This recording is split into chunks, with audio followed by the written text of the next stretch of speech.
It's a massive weekend for Arsenal Football Club with a tough trip to St James's Park where they will be playing Newcastle United on Sunday at 4:30. But there is some good news for all Arsenal fans around the world. One of your best players has signed a new long-term extension, and Bukayo Saka, according to Hand of Arsenal, could be next and will be next. I'm not going to lie. I thought Saliba was destined for Real Madrid. I thought he was destined to go and play for Los Blancos, for the Galacticos under Xabi Alonso. But that is very, very, very good business for Andrea Berta. After a very good summer window, big signings like Eberici Eze, Victor Gyökeres, Noni Madueke, Zubimendi, and a few other names, Mosquera as well.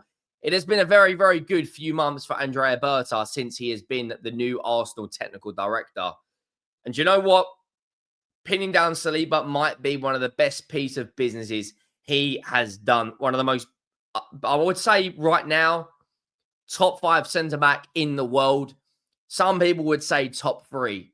He is that good. And the fact that he's pinned him down to a new long-term deal just goes to show you the ambition of Andrea Berta to keep his best players. Make sure you go down and drop a like on the video if you haven't already. And make sure you do hit that subscribe button. We are steamrolling our way towards 79,000 subscribers. We are about, I think, 200, 180 away, something like that. So if you're new to the channel, please go down and hit that subscribe button. Now, David Ornstein broke the news regarding Saliba. And he said an exclusive, William Saliba commits future to Arsenal by agreeing a 5-year contract. Wow. 24-year-old centre-back entered final 2 years of previous deal. Real Madrid among suitors, but France International wanted AFC to stay and expected to sign. So they've added 3-year deals, 3 years, onto his current deal, making it a 5-year deal. And he will sign until 2030. Now, there was a lot of people suggesting he may go to Real Madrid. A lot of sources online. He's only 24 years of age.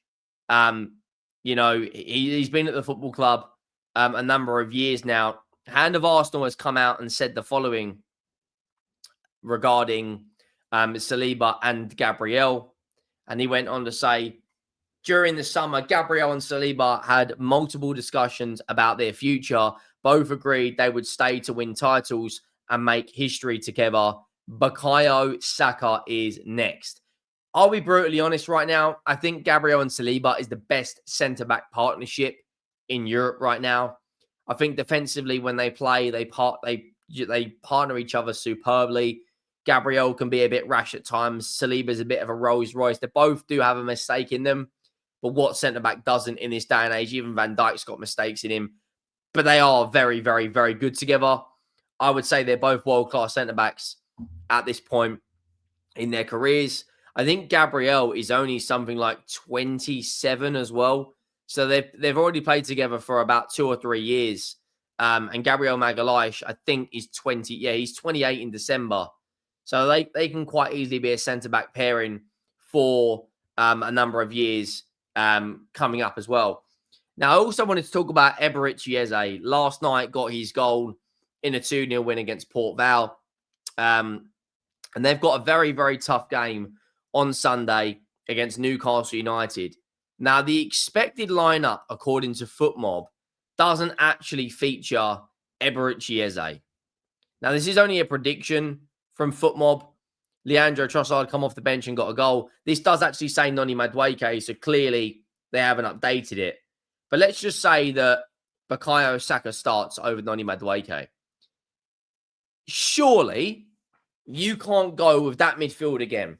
This midfield right here, Declan Rice, Zubimendi, and Merino, is part of the reason why Mikel Arteta is getting huge criticism from a lot of Arsenal fans. Now, in the midfield that played against Port Vale, you saw no Merino, no Declan Rice, no Zubimendi. But Eberici Eze did play. He scored. Norgard played 90. Wanyeri played 90, which tells me both of those players won't be starting against Newcastle United. Saliba, of course, needed the minutes. Mosquera needed the minutes. I think he will revert back to Saliba, Gabriel, Calafiori, Timber, Raya in goal. I think Declan Rice and Zubimendi should play. And I think you have to go Eberechi Eze in the 10. In the last 2 games he has played, he has been the difference maker. He played that ball into Martinelli in order for Martinelli to go and score against Manchester City. He scored the first goal against Port Vale. Looked very, very good. You also look at Max Dowman when he come on. They have got a bundles of creativity. And when you look at their next 8 games, they need to get Eberechi Eze playing in the 10. Martin Odegaard at this moment in time has a shoulder injury. It's not guaranteed that he will be fit for the Newcastle United game. I think Arsenal should go with Zubimendi, Rice, and Eberechi Eze. And when you look at Newcastle United away, other than that, that's a tough game. The next 7, they should be winning. Olympiacos at home, West Ham at home, who can't even buy a win at the moment. Fulham away. Atletico Madrid at home will be tough. Julian Alvarez scored a hat-trick last night against Rayo Vallecano, but I think they win. Crystal Palace, I can't believe I'm going to say it's maybe one of their hard, if not the hardest game. Crystal Palace right now 16 games unbeaten. And I do think they will take points off of Liverpool this weekend. And then they've got Burnley away and Slavia Prague.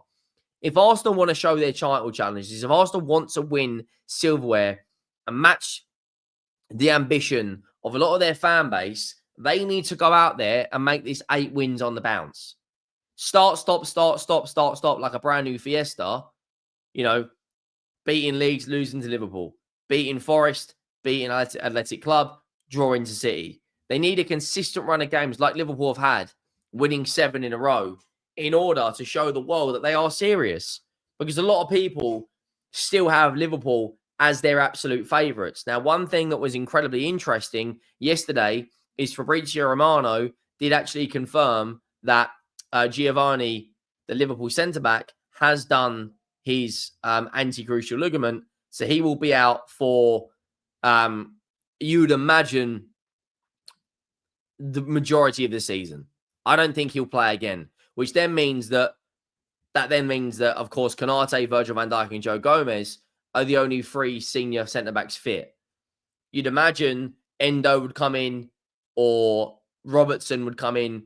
I think they are a lot weaker at the back with that injury. I know he doesn't start, but in terms of squad depth, and there's Romano confirming Saliba's new contract. Now, when Romano put this out yesterday that he has done his ACL, you know, a lot of people changed their perspective on the title race. Because if Liverpool can get to January with those 3 constantly rotating, then I think they will go out and buy a top centre-back. But there's Romano, Liverpool centre-back Giovanni Leone has torn his ACL and will be out for several months after an excellent debut in the League Cup last night. With also Arne Slot very happy and unlucky injury for Leone, who tried to be back before the end of the season. I mean, it's a terrible injury. It really, really is. And when you look at Liverpool's games as well, you know, it's not easy. Crystal Palace away is very, very tough. It really is. Galatasaray away, they should win. Chelsea away, again, is tough. Man United at home, they should comfortably win that. Then they play Frankfurt away, Brentford away, Villa at home, Real Madrid at home, Manchester City away, and then Forest at home. And they've also got a cup game, I believe, at the end of... I don't know why it's not showing up on here. Everyone's obviously got their League Cup game, and Liverpool play. Obviously, Arsenal got Brighton. Spurs, we got fucking shafted with a tough trip to Newcastle. They've got Crystal Palace. So, and that's on the 27th of October. So if we look at Liverpool's next 7 or 8 games, I'll be honest with you guys, it's really not easy for them. This is where rotation is going to be important. This is where look, they've got 2 days between Brentford away and Crystal Palace at home. And in October, they've got to play Chelsea, Man United, Frankfurt, Brentford, Palace. I think there's another game in October they've got to play as well. Oh, 1st November, Villa. So we're really going to see what that backline's made of. In terms of Arsenal's current fixtures they've got coming up, it does get a lot easier for them. And I think this is where they should go on a run of games. In October, it's not easy for them as well. But they should go on a run of games. They've got 1, 2, 3, 4, 5, 6 games in October. And then they should have a game on the 1st of November. Yeah, against Burnley. Their Burnley run of games, though. I mean, it's not easy either, is it? It's really, really not. We'll have to wait and see. With Saliba signing a new contract, with Gabriel, of course, his centre-back partner pinned down to a long contract. Bukayo Saka signs his deal next. If they play Eberechi Eze in the 10, then they will 100% go on a run of games. They really, really will. Let me know your thoughts down below. Drop a like, hit that subscribe button, and I'll see you next time. I'm out.